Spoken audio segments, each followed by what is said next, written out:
வணக்கம், welcome to Aadhi strengths. இன்னைக்கு வீட்டு குறிப்புகள் பகுதியில் அடுத்த முக்கியமான ஒரு பகுதி தான் பார்க்க போகிறேன். ஆமாங்க, கரைகளை நீங்கள் இந்த துணியில், கார்பெட்டில், இந்த மாதிரியான விஷயங்களில் கரைப்பட்டுச்சுன்னா என்ன பண்ணலாம் அப்படின்ற ஒரு யூஸ்ஃபுல்லான டிப்ஸ் தான் பார்க்க போகிறோம். வாங்க பார்க்கலாம்.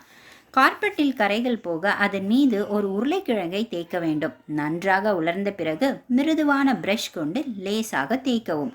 துணிகளில் படிந்துள்ள துருப்பிடித்த கரை போக கரை உள்ள இடத்தில் எலுமிச்சை சாறை தடவி 1 மணி நேரம் வெயிலில் வைக்க வேண்டும். கார்பெட்டிலிருந்து எண்ணெய் கரையை போக்க சிறிது பேக்கிங் பவுடரை அதன் கரை மீது தூவவும். மறுநாள் அந்த இடத்தை துடைத்து எடுக்கவும். துணியிலிருந்து சாக்லேட் கரை போக கரைப்பட்ட இடத்தில் கிளிசரினை அழுத்தமாக தேய்க்கவும். 10 நிமிடங்களுக்கு பிறகு மிதமான வெந்நீரில் துவைக்கவும். வெற்றிலை கரையை போக்க முதலில் வெங்காயச்சாற்றை உபயோகித்து துவைத்த பிறகு சலவை சோப்பு கொண்டு நீரில் துவைக்கலாம்.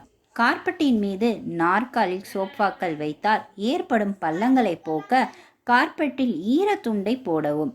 சூடான இஸ்திரி பெட்டியை அதன் மீது வைப்பதால் அவை நீங்கும். அடுத்தது, பீங்கான் பாத்திரங்களில் விடாப்பிடியான கரைகளை போக்க அதனுள் எலுமிச்சை சாறை இரவு முழுக்க தேய்த்து வைத்து மறுநாள் கழுவவும். என்ன ஃப்ரெண்ட்ஸ், இந்த மாதிரியான டிப்ஸ் உங்களுக்கு யூஸ்ஃபுல்லாக இருந்திருக்கும்னு நினைக்கிறேன். இது Aadhi strengths something different. Look forward. Please subscribe பண்ணும்போது மறக்காமல் பெல் ஐக்கானை ப்ரெஸ் பண்ணுங்கள்.